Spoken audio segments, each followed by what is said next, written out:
Ini adalah tampilan di mana pelaporan LKPM nanti langsung terintegrasi ke dalam sistem OSS. Jadi tidak lagi seperti dulu di mana sistemnya berbeda, ada LKPM online, ada OSS. Nah, ini kita gabungkan seluruhnya di dalam satu sistem OSS, di mana nanti di dalam akun pelaku usaha itu akan ada menu pelaporan. Di sini menu ini adalah menu untuk menyampaikan LKPM. Minta tolong untuk diklik pelaporan, ya nanti akan muncul laporan LKPM, diklik laporan LKPM-nya, masuk ke dalam pelaporan. Nah, pada pelaporan ini Bapak Ibu sekalian, ini data yang ada di dalam tampilan OSS ini itu adalah data yang Bapak Ibu input di dalam menu perizinan. Jadi LKPM ini sistemnya LKPM ini hanya menarik data-data yang Bapak Ibu pelaku usaha input ke dalam data perizinan berusaha yang dimiliki. Nah, pada halaman awal ini adalah yang pertama, mungkin yang bagian atas dulu itu adalah identitas. Jadi pertama itu NIB-nya berapa. Ini juga ada pencarian di mana Bapak Ibu dapat mencari histori LKPM yang sebelumnya sudah disampaikan. Ini contohnya, ini adalah historinya. Ini pelaku usaha pernah menyampaikan triwulan 2 sebelumnya, seperti itu. Ini adalah contoh ya Bapak Ibu. Jadi ini untuk menu histori atas hal-hal yang disampaikan ke dalam LKPM. Itu lanjut saja dibuat laporan, klik buat laporannya. Nah, ini adalah halaman pembuatan laporan. Di sini ini adalah data histori kegiatan usaha.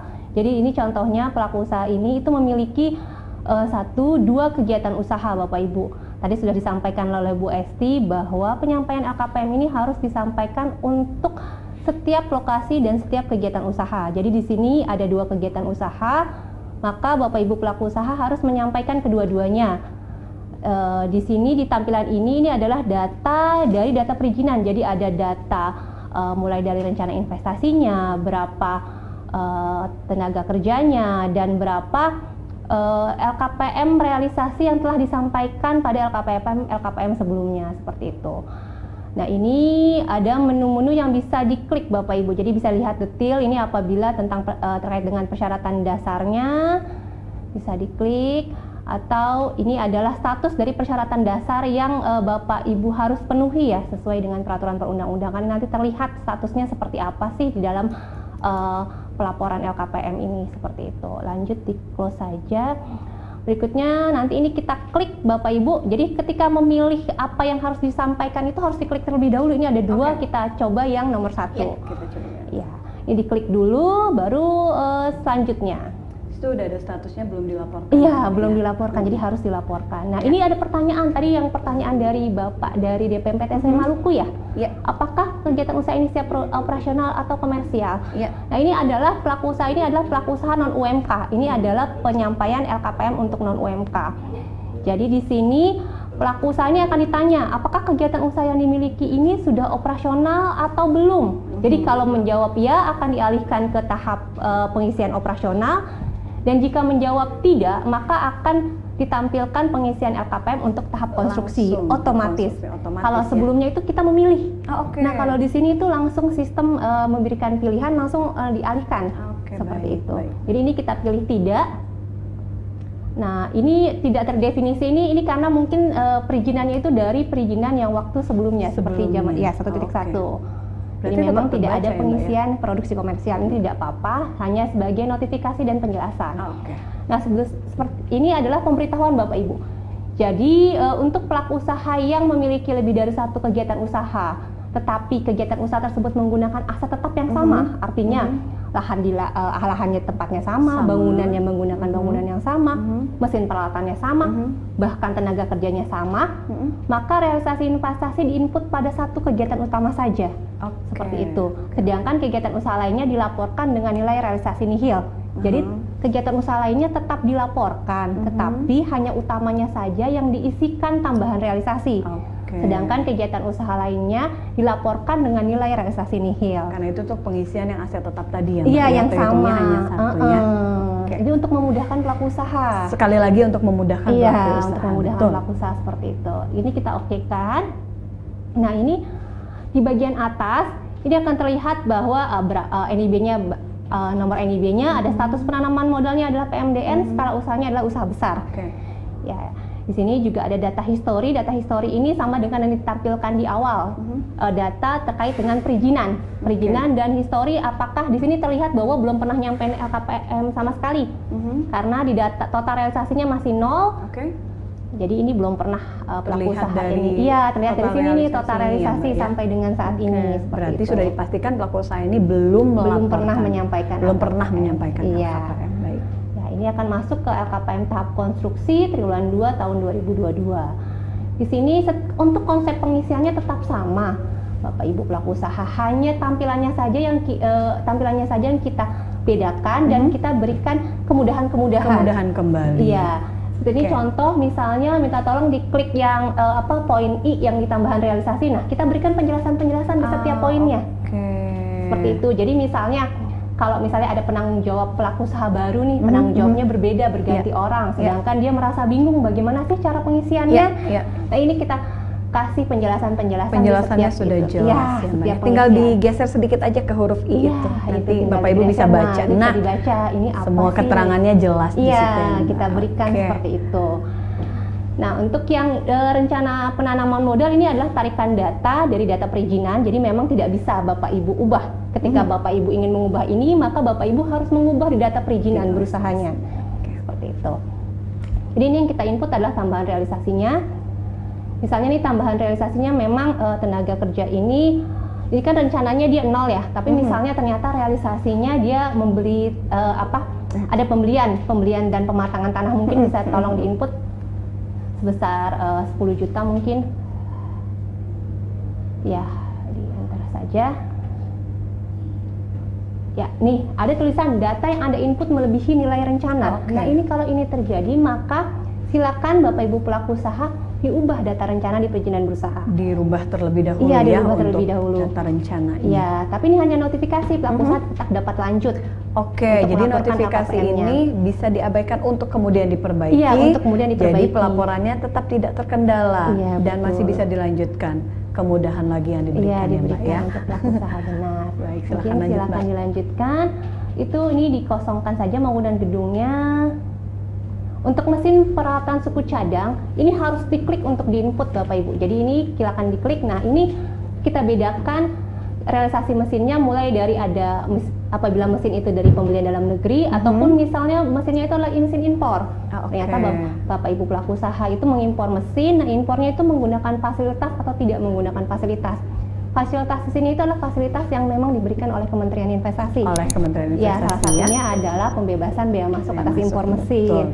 Jadi kalau memang Bapak Ibu pelaku usaha menerima fasilitas tersebut, mohon dilaporkan berapa sih nilai pembelian dari mesin impor tersebut. Ini udah sangat rinci sekali ya Mbak ya, kolom-kolom pengisiannya. Nanti sekali lagi kalau memang bingung bisa kita kasih penjelasan lagi. Tinggal dilihat lagi di yang huruf I-nya itu ya, di lingkaran warna abu-abu itu. Silahkan Mbak. Nanti ini tidak ada pembelian, kita simpan. Ini karena kita anggap ini pelaku usaha baru di mana dia hanya melakukan pembelian tanah seperti itu. Nah, ini di kolom lain-lain tadi mungkin sudah sedikit dijelaskan oleh Bu Esti bahwa ketika tahap konstruksi seluruh biaya operasional itu masuknya di lain-lain Bapak Ibu sekalian. Jadi misalnya pelaku usaha ada biaya operasional misalnya untuk biaya gaji tenaga kerja ketika tahap konstruksi, maka silakan diinput di lain-lain. Ini bisa diinput saja, minta tolong Bu Esti 10 juta. Kembali lagi ke atas. Nah, sini di totalnya 20 juta, ke bawah lagi total 20 juta. Nah, ini di modal kerja. Di modal kerja ini itu kita close Bapak Ibu sekalian. Kalau dulu ini modal kerja ini bisa diinput. Akan tetapi banyak pelaku usaha yang salah. Karena sebenarnya dia masa konstruksi tapi dia sudah menginput modal kerja. Baik. Harusnya biaya modal kerja di tahap konstruksi itu masuknya ke lain-lain. Jadi untuk memudahkan pelaku usaha, ini modal kerjanya kita tutup, kita close dulu. Jadi abu-abu semuanya, jadi pelaku usaha nggak bisa input. Ini hanya bisa terbuka ketika realisasi total sudah mencapai 90% dari rencana. Baik. Ketika sudah mencapai 90%, baru dapat terklik lah ini modal kerjanya, baru bisa diinput seperti itu. Baik. Ya, lanjut. Nah, ini berikutnya adalah pengisian tenaga kerja ya Mbak ya. Nah, di sini ada total pengisian tenaga kerja itu kita berikan pertanyaan total tenaga kerja sebelum periode pelaporan. Ini untuk mengakomodir pelaku usaha yang memang baru mengetahui tentang penyampaian LKPM. Jadi sebelumnya itu dia nggak tahu akan kewajiban. Jadi setelah dia tahu, maka ini kita tanyakan dulu nih, berapa sih total tenaga kerja sebelum periode pelaporan. Jadi ini Bapak Ibu pelaku usaha bisa mengingat, misalnya di rencananya 1 laki-laki 2 perempuan. Tetapi ternyata sebelum periode pelaporan dia sudah ada jumlah tenaga kerja, misalnya laki-lakinya 5, perempuannya 10. Nah, di sini tinggal ditambahkan. Nah, untuk total tenaga kerja sebelum periode pelaporan ini akan baru hanya terbuka pada LKPM pertama kali RBA. Jadi ini istilahnya untuk membenarkan lah totalnya di mana sih posisi total tenaga kerja yang Bapak Ibu rekrut. Itu sebelum periode pelaporan. Nanti kita input misalnya ada tambahan tenaga kerjanya, misalnya laki-laki 1, perempuannya 2 misalnya.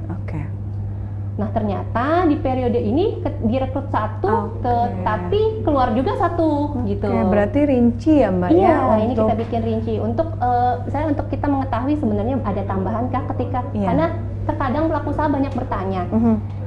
Kita pelaku usaha tersebut menambah misalnya 5 orang, tetapi ada juga yang keluar sebanyak 3 orang seperti itu. Jadi untuk mengakomodir hal-hal yang disampaikan oleh pelaku usaha, kita siapkanlah pertanyaan penjelasan ini. Jadi totalnya pun akan sesuai dengan real yang saat ini ya Mbak. Benar. Ini kan sekarang sebelumnya 5 ditambah 1 dikurang 1 hasilnya adalah 5 seperti itu.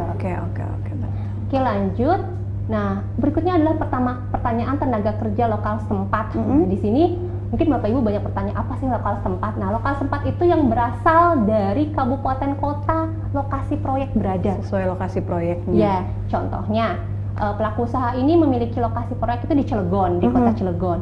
Tetapi tidak seluruhnya kan tenaga kerja yang direkrut adalah dari Cilegon. Bisa jadi dia dari kabupaten kota lain, bisa jadi dari Serang, dari Tangerang, bahkan bisa jadi orang Jakarta. Nah, nanti yang disebut di sini itu hanya tambahan yang memang Bapak Ibu rekrut yang tenaga kerja sebut memang orang Cilegon. Ya, jadi misalnya dari tadi kita minta tambahannya 3 orang ya, dari 3 orang itu ternyata hanya 2 orang lah yang misalnya dari Cilegon, 1 orang lagi dari kabupaten kota lain. Ini ditambahkan di sini. Ini untuk mengakomodir pertanyaan kebanyakan dari Bapak teman-teman dari DPM-PTSP kabupaten kota ini, karena mereka ingin mengetahui sebenarnya berapa sih tenaga kerja yang pelaku usaha rekrut tapi memang di lokasi dengan itu. Lokasinya. Betul. Karena kan yang kita inginkan setiap pelaku usaha yang datang itu kan merekrut terlebih dahulu yang masyarakat sesuai dengan lokasi proyek. Betul. Karena memang ada banyak dari perusahaan tuh kayak sudah bawa pekerjanya sendiri ya Mbak ya. Sedangkan di lokasi itu memang masih banyak masih butuh pekerja yang di makanya kita akomodir dengan pertanyaan ini. Berikutnya adalah tenaga kerja asing. Ini tenaga kerja asing itu apabila memang pelaku usaha memang ada tenaga kerja asing yang bekerja di pelaku usaha tersebut, seperti itu. Ini yang dipekerjakan sesuai dengan ketentuan peraturan perundang-undangan. Nah, yang harus juga diingat oleh Bapak Ibu pelaku usaha bahwa ketika pengisian tenaga kerja itu tidak termasuk direksi, komisaris, dan pemegang saham karena mereka bukan tenaga kerja. Tentunya itu ada yang berbeda. Jadi mohon itu yang diinput itu untuk tambahan tenaga kerja itu di luar itu, di luar direksi, komisaris maupun pemegang saham. Ya. Nah, ini lanjut. Berikutnya adalah permasalahan. Nah, ini permasalahan Bapak Ibu sekalian. Ini diisi dengan permasalahan hambatan yang dihadapi dalam melaksanakan kegiatan usahanya. Jadi bisa jadi pelaku usaha itu memiliki hambatan untuk melakukan perkembangan kegiatan usahanya. Nah, ketika waktu pengisian di LKPM online itu seluruhnya untuk permasalahan ini kita berikan teks bebas, tidak ada kategori. Tapi di sini di LKPM versi OSSRJ ini kita berikan kategori. Iya, sudah ada. Bahkan ada kategori tidak ada masalah. Gitu. Jadi pelaku usaha tinggal memilih. Misalnya kalau tidak ada masalah, pilih tidak ada masalah seperti itu. Baik. Maka akan tersimpan hilang gitu kan. Nah, ini bisa disimpan, coba klik tombol simpan. Nah, ini akan masuk ke langsung otomatis ke bagian matrix di bawahnya. Kalau memang misalnya terjadi kesalahan, ternyata saya salah klik nih, silakan bisa diklik tidak ada masalah, nah bisa dihapus. Kita tolong dihapus. Oke, baik. Nah, nanti akan hilang. Itu untuk yang pengisian ini ya, Mbak. Kategori permasalahan ya, kolomnya ya akan muncul langsung di situ. Jadi ketika pelaku usaha salah memilih, oh ternyata ada banyak masalah. Ada banyak masalah nih, hapus lagi, isi lagi. Berarti dia bisa menginput lebih dari satu. Bisa sekali. Kalau memang memiliki beragam permasalahan, silakan diinput. Misalnya contohnya dia ada permasalahan itu mulai dari tadi kita ada pilihannya ada dari perizinan berusaha, ya perizinan berusaha untuk menunjang kegiatan usaha, misalnya permasalahannya terkait persyaratan dasar, tenaga kerja, tata ruang, infrastruktur, utilitas, konflik masyarakat, lingkungan hidup, termasuk konflik masyarakat juga bisa sistem disampaikan. OSS, kita ini kan fiskal misalnya ada, sampai paling bawah itu masalah lainnya. Takutnya ada permasalahan lain di lapangan yang memang tidak terdefinisikan di kategori ini, pelaku usaha bisa mengklik masalah lainnya. Baik, dan untuk kategori permasalahan ini akan terakomodir dengan baik ya oleh teman-teman dari Dalax. Jadi teman-teman pelaku usaha jangan khawatir, segala permasalahan silahkan sampaikan saja di kolom ini, di kolom sesi curhat, kendala apa yang dihadapi silahkan, nanti akan dibantu oleh teman-teman dari Dalax. Begitu ya Mbak ya, kurang lebih. Nah nanti kalau misalnya ketika memilih pun nanti bisa dijelaskan, jadi misalnya ini kurang nih, misalnya kendalaannya contohnya adalah misalnya konflik masyarakat, contohnya. Nah di sini Bapak Ibu bisa mengklik teks bebas. Iya, jadi dia bisa konflik ketik masyarakat. Iya, ternyata ketika pelaku usaha datang, ternyata masyarakat menolak karena satu dan lain hal. Itu juga dijelaskan di sini. Sangat mungkin sekali untuk disampaikan di sini. Baik, jangan curhatnya bisa lebih banyak nih. Udah ada pilihannya, bisa teks bebas pula. Ini pasti pelaku usaha seneng nih kalau dikasih media untuk mencurahkan isi hati. Udah disediakan nih, teman-teman pelaku usaha silahkan. Nanti ini kita simpan, nanti akan otomatis masuk ke, nah ini akan masuk di sini. Konflik masyarakat, keterangannya adalah penolakan dari masyarakat sekitar. Ini lanjut. Atau kalau mau coba tambah, mungkin untuk kelihatan ada banyak ya. Coba misalnya satu lagi, pilih kategori dulu, misalnya apa, lingkungan hidup boleh.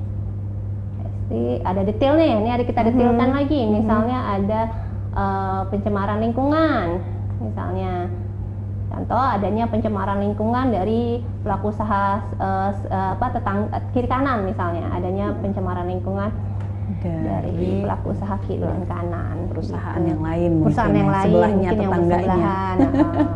Jadi perusahaan ini harus disampaikan juga ya Mbak, kan untuk disampaikan. Pengawasan pun nanti akan tahu, oh ternyata limbah ini bukan dari perusahaan yang ini, tapi dari sebelahnya. Dan itu kita udah punya datanya bahwa pelaku usaha itu sudah menyampaikan. Iya betul. Kalau dulu ini kita memang agak kebingungan untuk mencari permasalahan karena tidak kita kategorikan. Nah sekarang ini dengan kita kategorikan itu di database Kementerian Investasi akan lebih mudah untuk melihat apa sih permasalahan utama yang dihadapi oleh pelaku usaha. Betul sekali. Ini jelas sangat membantu sekali pelaku usaha juga Mbak untuk mengidentifikasikan permasalahan-permasalahan yang ingin disampaikan. Baik, selanjutnya kita lanjut. Ini untuk petugas penanggung jawab LKPM dari pelaku usaha. Ini kita mohon untuk petugas penanggung jawab itu yang diinput di sini itu adalah memang yang menginput sendiri LKPM. Ya, jadi tidak perlu direksi karena kan pasti direksi sudah memberikan tanggung jawab kepada misalnya staf yang memang khusus bertugas untuk menyampaikan LKPM. Iya, betul.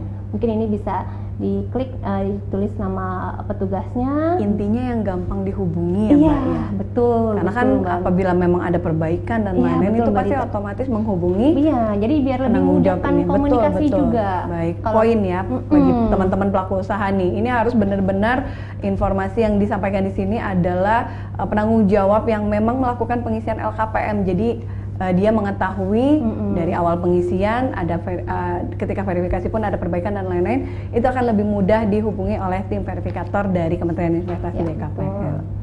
Ini nanti jabatannya misalnya staf. Oke, lanjut email. Nah, untuk alamat email ini bisa diinput lebih dari satu. Bisa lebih dari satu. Misalnya petugas penanggung jawab ini ingin mensisikan ke misalnya direksinya, itu silakan. Jadi bisa lebih dari satu. Tapi tetap kami mohon untuk email penanggung jawabnya tetap diinput. Ya. Contohnya mungkin pakai email saya boleh atau Esti ya. Oke. Nanti tambahannya. Ya. Makanya email saya murniwati@bkpm. Nah, ini bisa diinput, tapi harus diklik tombol tambahnya. Yang tombol tambah tadi harus diklik dulu ya. Karena kalau tidak diklik tidak masuk. Nah, ketika sudah hijau ini baru sudah masuk ke dalam sistem. Berarti pastikan sudah muncul alamat email yang ada tombol hijaunya. Itu sudah masuk ke sistem dan pasti sudah akan bisa disampaikan ke emailnya. Email gitu tersebut. Ya, jadi setiap notifikasi, mulai dari notifikasi terkirim, notifikasi perbaikan, notifikasi sudah diperbaiki, sampai dengan notifikasi disetujui, itu akan masuk ke dua alamat email ini. Jadi harus diperhatikan jangan sampai alamat emailnya salah. Nanti bilangnya kamu tidak dapat notifikasi, tapi ternyata alamat email yang disampaikan itu salah. Berarti benar-benar dicek domainnya apakah udah benar, namanya udah benar, ada typo atau enggak. Karena itu penting sekali mengingat tadi yang notifikasi dikirimkan ya Mbak ya. Jadi teman-teman jangan khawatir, semua notifikasi atau verifikasi dari verifikator itu akan disampaikan melalui alamat email juga. Kita lanjut. Nah, di sini ada disclaimer Bapak Ibu, karena pengisian LKPM ini tentunya berdasarkan informasi dari pelaku usaha masing-masing, yang pelaku usaha tersebut bertanggung jawab atas pengisian. Jadi ini kita klik disclaimer-nya, centang dulu disclaimer-nya, dicentang baru bisa dikirimkan laporan. Tapi sebelum kirim mungkin kita pratinjau. Ini bisa diklik pratinjau ini untuk melihat tadi rekapan yang kita input, isian dari pelaku usaha yang kita isi di sini bisa dicek Bapak Ibu, ini bener nggak sih? Yang takutnya nanti sebelum mengirim untuk melihat lagi nih bener nggak sih saya input? Betul, dicek lagi ya Mbak ya, ini pengisiannya. Nilai-nilainya di sini tadi sudah benar ya, kita mengisi 10 untuk tanah dan 20 untuk lain-lain. Kita lanjut sampai bawah coba Bu, sampai bawah. Nah ini juga termasuk semuanya ya, mulai dari permasalahan sampai kedua alamat email. Dua alamat email. Sudah masuk. Betul lengkap ya. Lengkap. Kita close. Nah, misalnya nih pelaku usaha mau menyimpan dulu sebagai draft. Misalnya mau ditunjukkan ke pimpinan setuju atau tidak, baru nanti kita kirim. Silakan simpan sebagai draft. Nanti kita buka, masuk ke halaman depan, nanti bisa diklik tombol edit. Kita lihat di sini. Ya, di sini masuk kembali ke halaman depan. Ini sudah masuk. Kita tunggu. Nah, ini sudah masuk draftnya nih yang tadi kita input.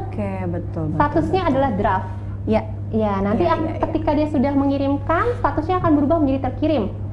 Atau misalnya Bapak Ibu mau hapus, silakan. Ternyata ini salah nih, daripada saya ngedit lebih baik saya hapus dulu lah. Gitu. Silakan. Atau kita klik yang tombol ubah. Kasih ubah. Apakah Anda yakin mengubah? Iya.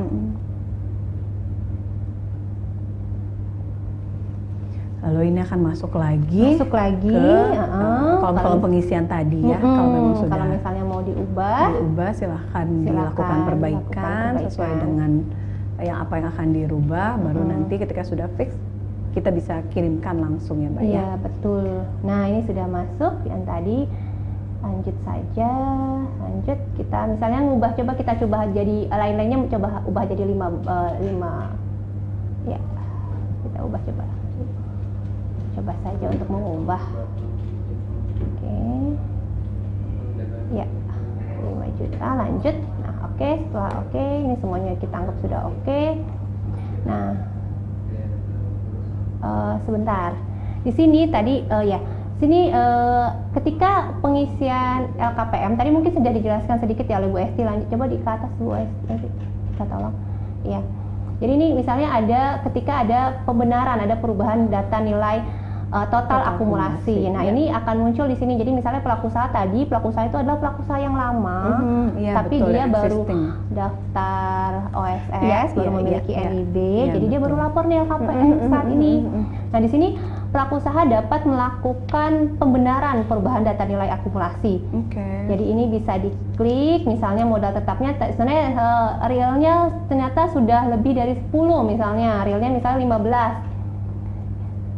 Nah ini adalah pembenaran, silakan diinput apabila diperlukan Bapak Ibu sekalian. Ini adalah apabila diperlukan. Iya, jadi kalau misalnya ternyata pelaku usaha ini sudah berdiri lama, sebenarnya sudah, ini kan kita mencatatkan pada periode pelaporan dia mengeluarkan senilai 35 juta.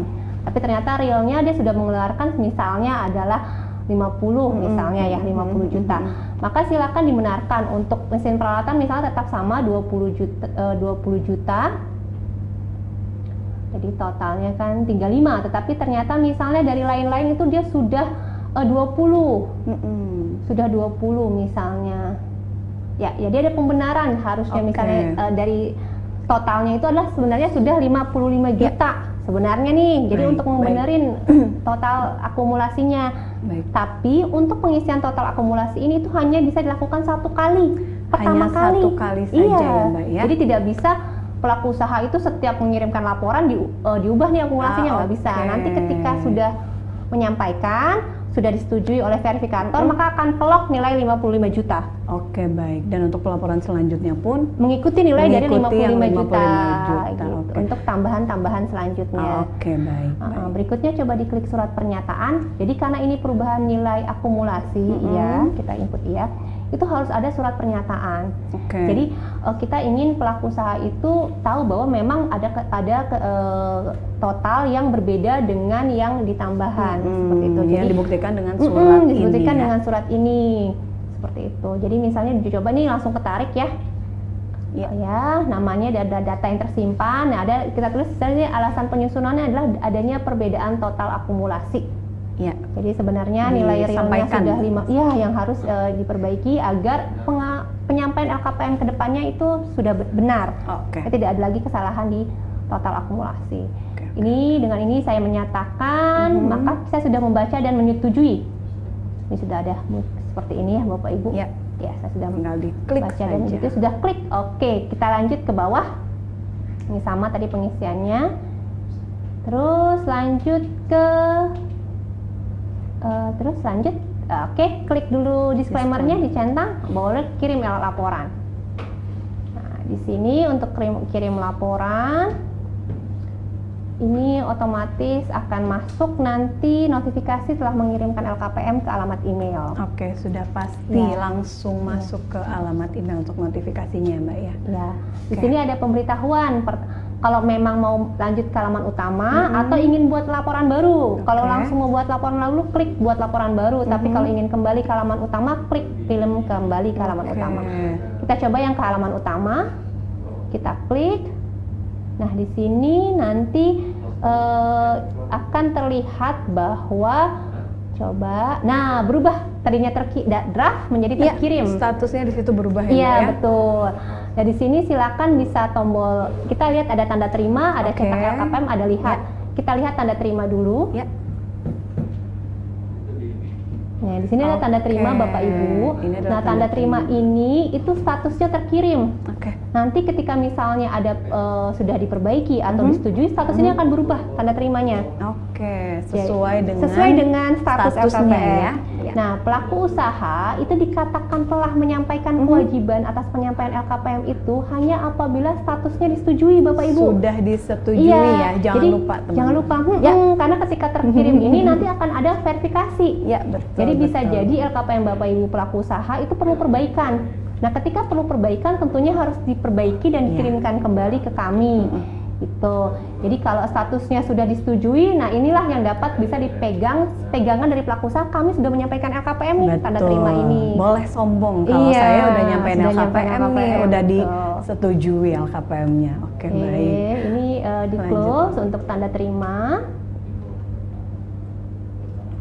Yang berikutnya adalah cetak LKPM. Ini cetak LKPM ini cetakan yang tadi, yang di plat tinjau tadi Bapak Ibu. Ini kita muncul di depan. Ini Bapak Ibu pelaku usaha silakan kalau ingin mengeprint atau ingin menyimpan bisa, atau disimpan di database kami juga bisa, di database OSS. Jadi kalau ingin mengeprint silakan. Seperti itu untuk pegangan. Ya, ini. Lanjut. Close. Kalau lihat ini untuk masuk kembali ke dalam pelaporan tadi, tapi Bapak Ibu tidak bisa mengubah, tidak bisa edit ya? Iya, hanya bisa melihat. Hanya bisa melihat saja. Hanya bisa melihat saja. Dan ini pelaporannya untuk maaf Mbak, ini pelaporannya untuk masing-masing KBLI ya? Iya, masing-masing bidang usaha iya, ya. benar. Jadi jangan lupa pelaku usaha yang memang memiliki lebih dari satu KBLI untuk dilaporkan keseluruhan KBLI-nya di pelaporan LKPM ini. Jadi nanti mungkin masuknya ke yang buat laporan baru ya Mbak ya? Iya, buat laporan baru. Kalaupun misal mau lihat dulu di halaman utama pun tidak ada masalah, nanti kembali ke yang tadi halaman bikin LKPM. Oke, jadi dari awal lagi masuknya. Awal lagi. Oke, baik, ya, baik. Oke, ya. Ini sudah sampai di sini sepertinya ya.